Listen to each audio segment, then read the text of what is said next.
کب طبیبوں سے حکیموں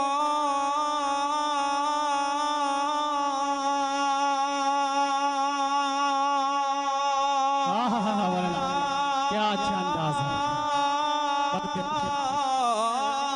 کب طبیبوں سے حکیموں سے دوا مانگے گئے. دل بیمار مدینے کی ہوا مانگے گئے. میں قرآن کریم کی فضیلت پر ہی تقریر کرنے کے لیے عزیزم حافظ محمد توحید کو دعوت دیتا ہوں. وہ آئیں اور فضیلت قرآن پر تقریر پیش کریں. بسم اللہ الرحمن الرحیم. نحمده ونصلي على رسوله الكريم. اما بعد فقد قال الله تبارك وتعالى في القرآن المجيد والفرقان الحميد. فأعوذ بالله من الشيطان الرجيم. بسم الله الرحمن الرحيم.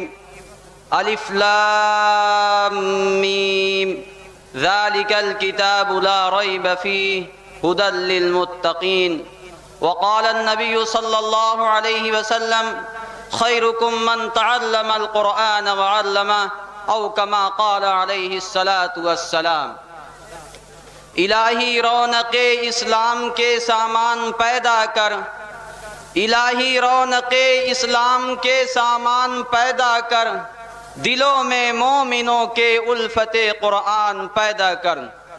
صدر محترم، اسٹیج پر رونق افروز بزرگان دین، علماء اکرام اور حاضرین جلسہ، آج کی اس محفل اور بابرکت اجلاس میں میرا موضوع سخن دنیا کی سب سے مقدس، دنیا کی سب سے پاکیزہ، دنیا کی سب سے عظیم الشان کتاب قرآن پاک ہے.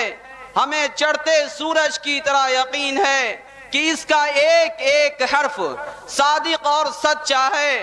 وہ قرآن جس کی زبان مقدس، بیان مقدس اور جو فصاحت و بلاغت میں ٹھاٹھے مارتا ہوا سمندر ہے، جس کے متعلق ارشاد ربانی ہے ذالک الکتاب لا ریب فیہ، کہ قرآن ایسی کتاب ہے کہ جس کے برحق اور صادق ہونے میں کوئی شک شبہ نہیں ہے.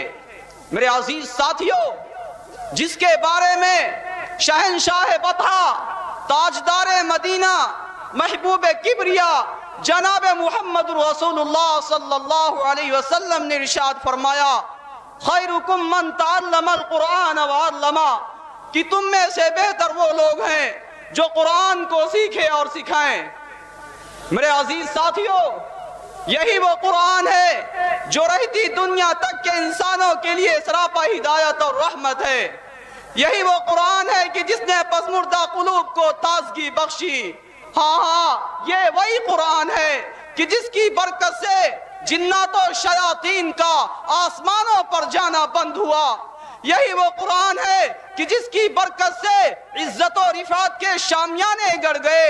یہی وہ قرآن ہے کہ جس کی بدولت محبوب حقیقی کی رضا نصیب ہوتی ہے.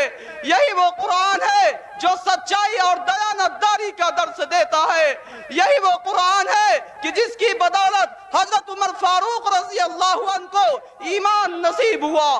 یہی وہ قرآن ہے کہ جس کی نظیر پیش کرنے سے ساری دنیا عاجز و قاصر رہی. یہی وہ قرآن ہے کہ جس کا مثل پیش کرنے سے عرب کے فصیح و بلیغ زبان دانی کا دعویٰ کرنے والوں نے گھٹنے ٹیک دیے. یہی وہ قرآن ہے کہ جس نے ضلالت و گمراہی کی دلدل میں پھنسی ہوئی انسانیت کو رشد و ہدایت کا پیغام سنایا. یہی وہ قرآن ہے کہ جس کی حفاظت کا وعدہ خود رب کائنات نے فرمایا. یہی وہ قرآن ہے کہ جس کی تلاوت میں دلوں کے واسطے فرحت و بشاشت کا سامان ہے. یہی وہ قرآن ہے کہ جس نے ذہنی قوتوں کو جلا بخشا. یہی وہ قرآن ہے کہ جس کی برکت سے اجڑے ہوئے چمن میں بہار پیدا ہوئی. لیکن میرے عزیز ساتھیوں، مجھے افسوس اس بات پر ہے، میں غمزدہ اس بات پر ہوتا ہوں کہ آج کے اس دور میں قرآن پاک حفظ کرنے کو فضول کام سمجھا جاتا ہے. اس کے الفاظ رٹنے کو حماقت بتلایا جاتا ہے اور کہا جاتا ہے کہ اس کا رٹنا اور بے سمجھے پڑھنا بے سود ہے۔ افسوس صد افسوس، اس قرآن پاک کے بارے میں ہمارا یہ خیال ہے کہ جس کے بارے میں محمد عربی صلی اللہ علیہ وسلم نے ارشاد فرمایا، اقرا وارتقی ورتل کما کنت ترتل فی الدنیا فإن منزلک عند آخر آیت، کہ کل قیامت کے دن حافظ قرآن سے کہا جائے گا کہ تو قرآن کو پڑھتا جا اور جنت کے درجوں پہ چڑھتا جا اور ٹھہر ٹھہر کے پڑھ جیسا کہ تو دنیا میں پڑھا کرتا تھا، بس تیرا مقام اور ٹھکانہ وہی ہے جہاں آخری آیت پر تو پہنچے۔ محترم سامعین، یاد رکھو کہ قرآن کریم دنیا کے نعمتوں میں سے سب سے بڑی نعمت ہے۔ یہ زمین و آسمان، چاند، سورج، ستارے اس نعمت کا مقابلہ نہیں کر سکتے۔ یہ قرآن کریم رب کائنات کی عظیم مقدس اور پاکیزہ کلام ہے، اور کیوں نہ ہو جبکہ اس کا اتارنے والا خود خالق امین اور جس ذات کے ذریعے اتارا گیا وہ بھی روح الامین، اور جس ذات پر نازل ہوا وہ بھی صادق الامین، اور جس مقام پر نازل ہوا وہ مقام بھی بلد الامین، اور جس مہینے میں نازل ہوا وہ مہینہ بھی تمام مہینوں سے افضل، اور جس رات میں نازل ہوا وہ رات بھی ہزاروں راتوں سے بہتر ہے۔ میرے محترم بزرگوں اور دوستو، خدا کا یہ مقدس اور پاکیزہ کلام تمام کلاموں سے افضل اور برتر ہے۔ حدیث میں آتا ہے، فضل کلام اللہ علی سائر الکلام کفضل اللہ علی خلقہ، کہ اللہ کے کلام کو تمام کلاموں پر ایسی ہی فضیلت حاصل ہے جیسا کہ حق تعالی شانہ کو خود تمام مخلوق پر۔ میرے عزیز ساتھیوں اور میرے پیارے نبی جناب محمد رسول اللہ صلی اللہ علیہ وسلم نے ارشاد فرمایا کہ جس نے قرآن پڑھا اور اس پر عمل کیا تو اس کے والدین کو کل قیامت کے دن سورج سے بھی زیادہ روشن تاج پہنایا جائے گا۔ اب بتاؤ یہ کہ جب حافظ قرآن کے والدین کا یہ مقام ہوگا، یہ مرتبہ ہوگا، یہ اعزاز و اکرام و انعام ہوگا، بتاؤ حافظ قرآن کا خود کیا مقام اور مرتبہ ہوگا، اس کا ہم اور آپ تصور بھی نہیں کر سکتے۔ میرے عزیز ساتھیوں، کل قیامت کے دن اللہ رب العزت کی بارگاہ میں حافظ قرآن حاضر ہوگا اور 10 ایسے لوگوں کی یہ سفارش کرے گا کہ جن کے لیے جہنم واجب ہو چکی ہوگی، کہ جن کو جہنم میں جانے کا اعلان کر دیا گیا ہوگا۔ میرے عزیز ساتھیوں، اللہ رب العزت حافظ قرآن کی اس سفارش کو قبول فرمائیں گے اور 10 ایسے لوگوں کو جہنم سے نجات ملے گی کہ جن کے لیے جہنم واجب ہو چکی ہوگی۔ میرے محترم بزرگوں اور دوستو، قرآن کریم رب کائنات کی عظیم سعادت اور برکت ہے، جو روح خدا بندی ہے، معدن حیات اور سرچشمہ زندگی ہے۔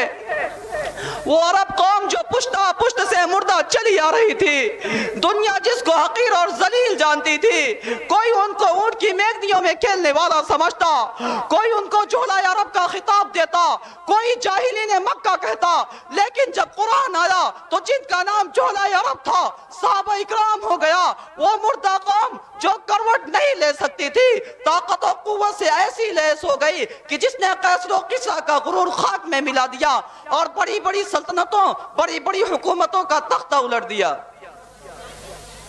محترم سامعین، قرآن آیا تو زمان و مکان میں زندگی آئی، قرآن آیا تو عدل و مساوات کا پیغام آیا، قرآن آیا تو مذہب اسلام پھیلا، قرآن آیا تو مردہ قوم زندہ ہوئی، قرآن آیا تو قیصر و کسریٰ کا غرور خاک میں ملا، قرآن آیا تو باطل کے لہراتے ہوئے جھنڈے ٹوٹ کر گر پڑے، قرآن آیا تو کفر و شرک دم توڑ گیا، قرآن آیا تو ساری کائنات کو نور ملا، قرآن آیا تو انسانوں کے پجاری خدا کے پرستار بن گئے، قرآن آیا تو توحید ملی، قرآن آیا تو ایمان ملا، قرآن آیا تو گلستہ کو بار حسن عطا ہوا، میرے عزیز ساتھیوں اسی پر بس نہیں بلکہ قرآن آیا تو روشنی آئی، قرآن آیا تو تاریکی کافور ہوئی، قرآن آیا تو احکام ملے، قرآن آیا تو امن و امان اور سلامتی آئی، قرآن آیا تو شریعت ملی، قرآن آیا تو دم توڑتی انسانیت کو حقوق ملے۔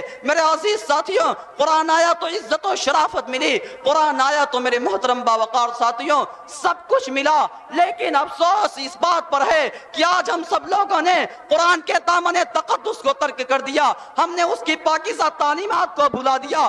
اس کا نتیجہ کیا ہوا؟ نتیجہ یہ ہوا کہ وہ مسلم قوم کی جس کے سر پر عزت اور رفعت کا تاج تھا وہ ذلت اور رسوائی کی گڑھے میں جا گری۔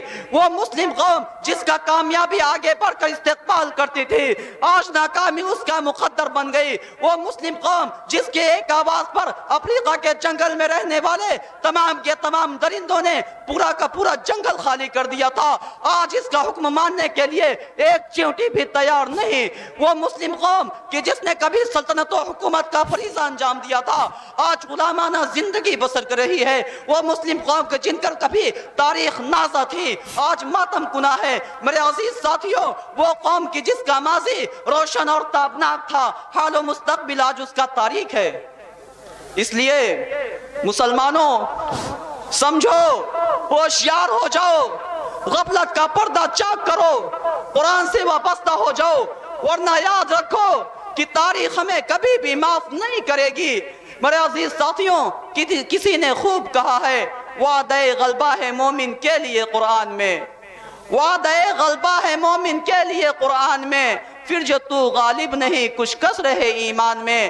میرے محترم باوقار ساتھیوں اگر ہم یہ چاہتے ہیں کہ ماضی کی طرح ہمارا حال اور مستقبل روشن اور تابناک ہو تو ہمیں قرآن کو سینے سے لگانا پڑے گا، قرآن سے وابستہ ہونا پڑے گا۔ اور اگر ہم یہ چاہتے ہیں کہ دنیا کے ساتھ ساتھ ہماری آخرت بھی سنور جائے تو ہم کو قرآن کی تعلیمات پر عمل کرنا پڑے گا۔ میرے عزیز ساتھیوں لیکن ہم نے اگر خدا نہ خواستہ دو پیسے کی لالچ میں اپنے بچوں کو دین سے دور رکھا اور ہماری نظر اخروی نعمتوں کے بجائے دنیاوی ڈگریوں پر رہی تو یاد رکھنا کل قیامت کے دن اللہ رب العزت کے سامنے کھڑا ہونا پڑے گا، اللہ رب العزت کو جواب دینا پڑے گا۔ اللہ رب العزت ہم سب کو قرآن پاک سیکھنے اور سکھانے کی توفیق عطا فرمائے اور اس کی تعلیمات پر عمل کرنے کی توفیق عطا فرمائے۔ وآخر دعوانا الحمدللہ رب العالمین۔